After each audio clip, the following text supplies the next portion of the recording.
Assalamu alaikum everyone, welcome to geography class. Today I will discuss about some important topics of urban geography. At first we will discuss about gentrification. Gentrification, that means inward movement. A process whereby the character of a poor urban area is changed by wealthier people moving in, improving housing and attracting new businesses, often displaying current inhabitants in the process. Actually, an area undergoing rapid gentrification. Here in this figure we can see some important terms of urban geography: gentrification, urban renewal, reurbanization, rural-urban migration, suburbanization, urban sprawl.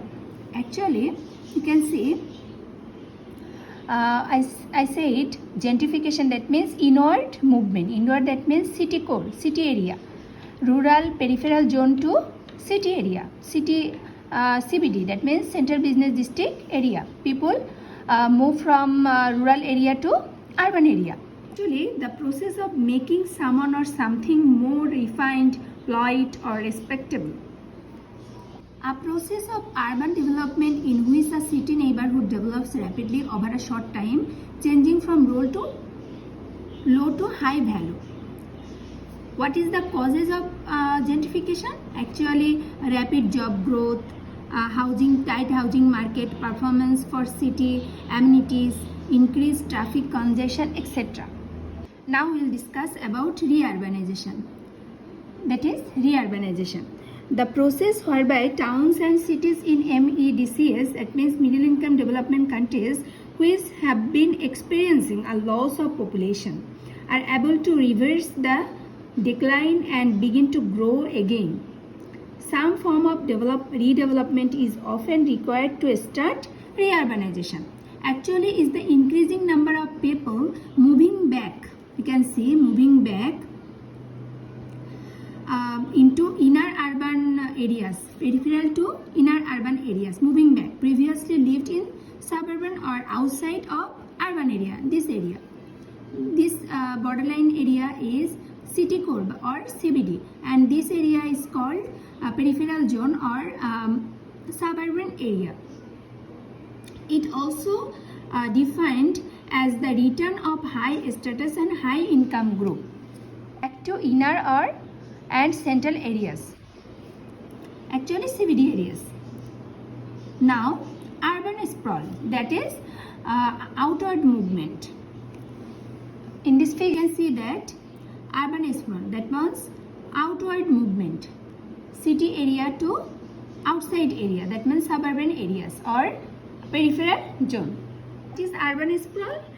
The rapid expansion of the geographic extent of cities and towns, often characterized by low density residential housing, single use zoning and increased reliance on the private automobile for transportation. That is called urban sprawl. Sometimes it has been described as the unrestricted growth in many urban areas of housing, commercial development and roads over large expansion of land with little concern for very dense urban planning. Actually, the unplanned and uncontrolled physical expansion of an urban area into the surrounding countryside. It is closely linked to the process of suburbanization. Actually, the spreading of a city and its suburbs over rural land of the fringe of an urban area. Growth without a plan. Actually, growth without a plan. Suburbanization refers to the migration of people from urban cities to nearby less populated suburban communities. Although some would argue that urban sprawl has its benefits, such as creating local economic growth, urban sprawl has many negative consequences for residents and the environment, like Dhaka and other highly developed, highly unplanned cities like Dhaka, such as higher water and air pollution, increased traffic facilities and jams, loss of agricultural capacity, increased car dependency, etc. Now we'll discuss about megacity. Megacities are defined as urban areas of 10 million people or more. It tends to include the greater metropolitan areas of a city, which includes the suburban towns and even other cities. We can say Dhaka is a megacity because its population is more than 10 million. A dense population center, a large surface footprint, and an extensive transportation system that are some essential characteristics of a megacity. Here, urban land use and location theory. Actually, I'll discuss the location theory and another land use theory in another class.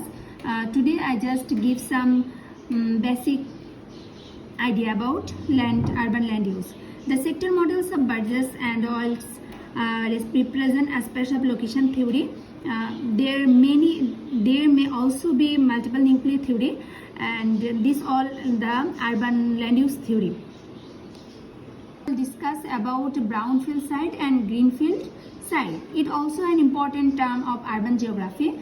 Building on a site which was previously industrial, that is called brownfield site. This is common in cities which are post-industrial, especially in MEDCs, where land towards the city center is highly valued, but perhaps expensive to clean up to prepare for new construction. That is called brownfield cities.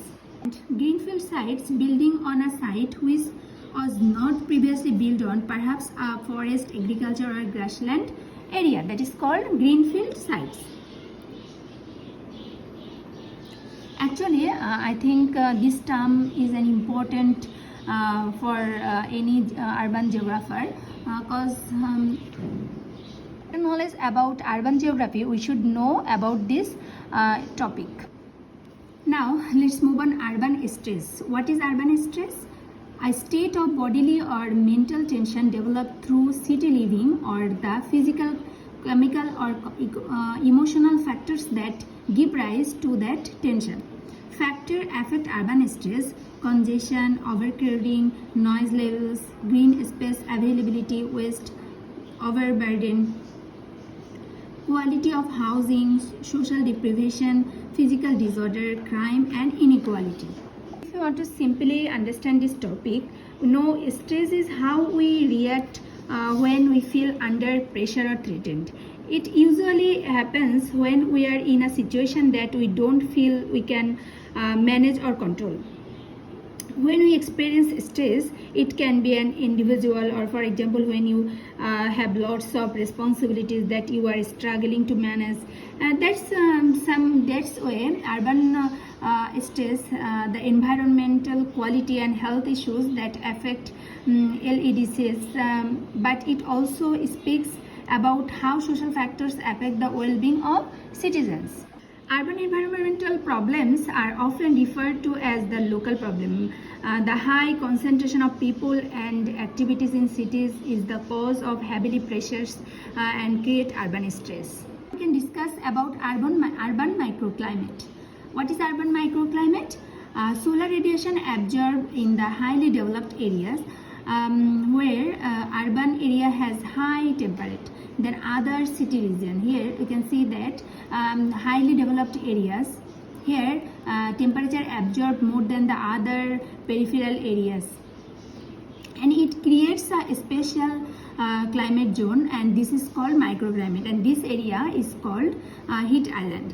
Actually, a microclimate is any area that has a different climate that the surrounding area. Actually, this temperature is high than another area, and it create a zone, highly developed area. Here temperature is quite high than rather than another peripheral zone or another peripheral area, that is called urban microclimate. Now we will discuss the last one, my primate city.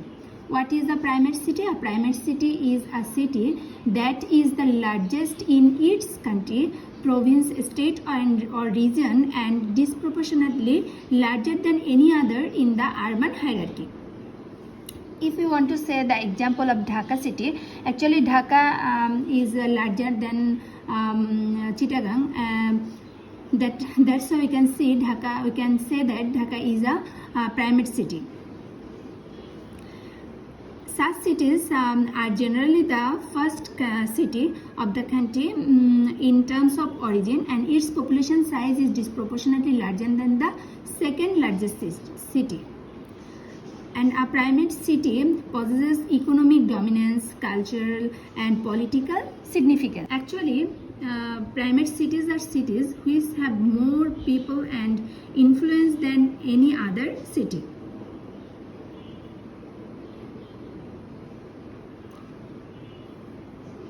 And primate cities have the highest population of an entire country and hosting at least twice the population of the second largest city. Today I discussed about some important topic of urban geography, and this term actually helps to know basic about urban geography. That's for today. Thank you.